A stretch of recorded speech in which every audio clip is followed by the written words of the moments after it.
O propósito da minha abordagem é fazer uma análise comparativa entre o 1964, entre o golpe de 1964 e a ameaça do golpe em 2020. Quer dizer, como uma ideia central de um título que eu estou falando, eu diria que é o fantasma de um novo golpe. Bom, é numa análise comparativa que, inicialmente, devemos colocar em evidência são alguns aspectos centrais das duas conjunturas onde se deram o golpe de 1964 e a atual conjuntura na qual paira sobre o nosso país o fantasma de um novo golpe, isso em 2020. Procedendo dessa maneira, é possível colocar em evidência o que há de comum entre ambas, assim como o que as diferencia. A conjuntura política do início dos anos 60 era dominada pela Guerra Fria, que se seguiu ao fim da Segunda Guerra Mundial. Na ocasião, a União Soviética era uma potência e a China se tornara um país socialista a partir do triunfo, em 1949, da Revolução comandada por Mao Tse-tung. As chamadas guerras de libertação nacional, nessa ocasião, se alastravam na África e na Ásia. Enquanto isso, na América Latina, ocorrera a Revolução Cubana em 1959. E em 1962, a crise dos mísseis quase fazia explodir a Terceira Guerra Mundial.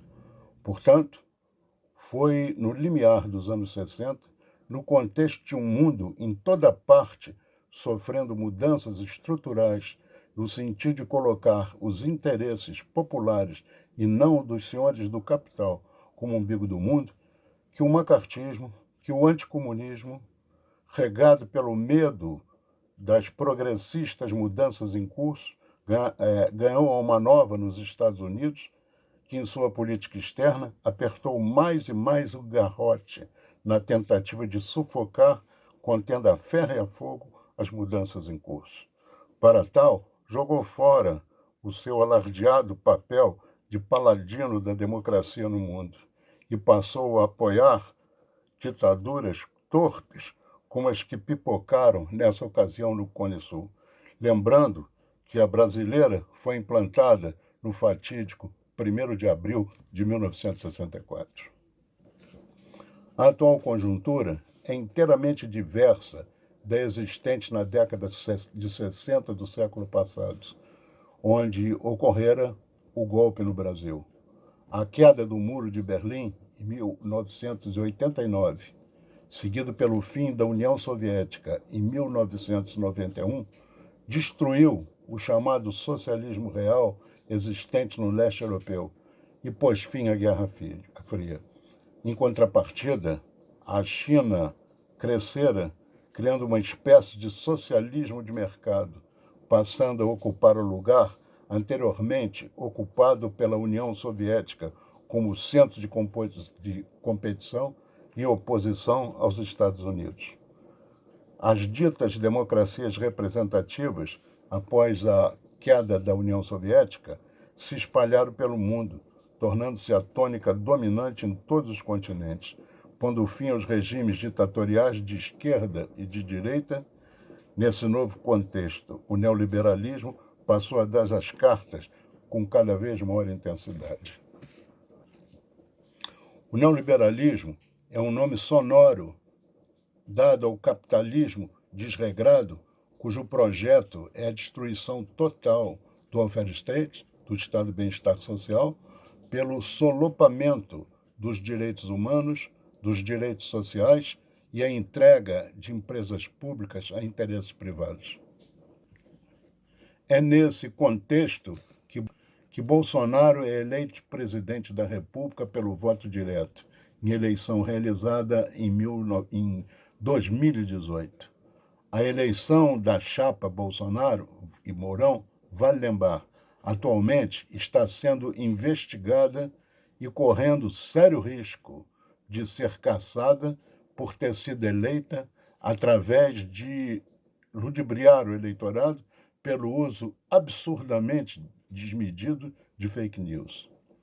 Questiona-se também a forma como Lula, apontado em todas as pesquisas que usavam metodologia científica, como provável vencedor das eleições presidenciais de 2018, em primeiro turno, e que foi nela impedida de participar pela utilização de condenáveis manobras jurídicas.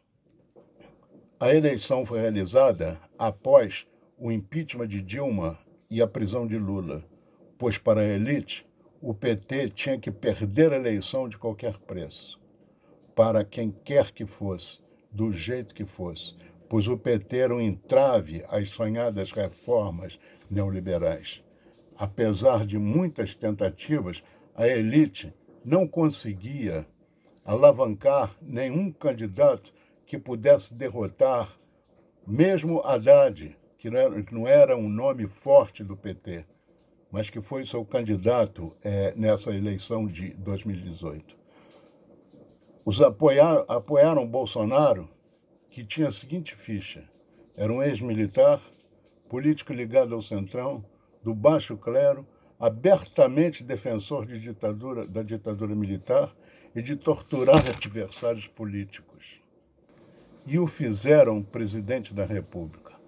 Bolsonaro fazia o papel do machão, religioso, moralista, defensor da família, anticomunista e combatente da corrupção. Era o único candidato que conseguiu, com esse discurso de fachada, atrair votos de diferentes estratos da sociedade brasileira, aproveitando a crise que o PT vivia. E a tal elite não perdeu tempo. Se agarrou à candidatura dele como um náufrago se agarra num pedaço de pau para não correr o risco de morrer afogado. 3. No segundo ano do mandato de Bolsonaro, o país vive duas graves crises. Uma de saúde, em função do Covid-19, e outra política, em função do incompetente e desastroso governo que virou piada internacional. E, internamente, Bolsonaro perde apoio dia a dia, com pedidos de impeachment assinados por juristas de peso e instituições de larga respeitabilidade, lotam as gavetas do deputado Rodrigo Maia à espera da sua concordância para que o processo seja aberto. No golpe de 64, o contexto internacional, tendo por centro a Guerra Fria e o avanço das lutas populares no mundo inteiro, mais que favoreceu, levou os Estados Unidos a saudar e apoiar o golpe no Brasil, viabilizando. Diferente disso, no contexto atual, não há apoio internacional para aventuras golpistas.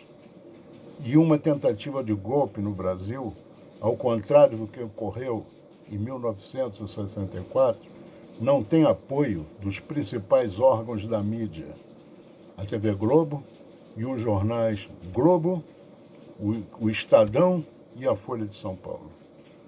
Nem tem apoio por parte de amplos setores da opinião pública.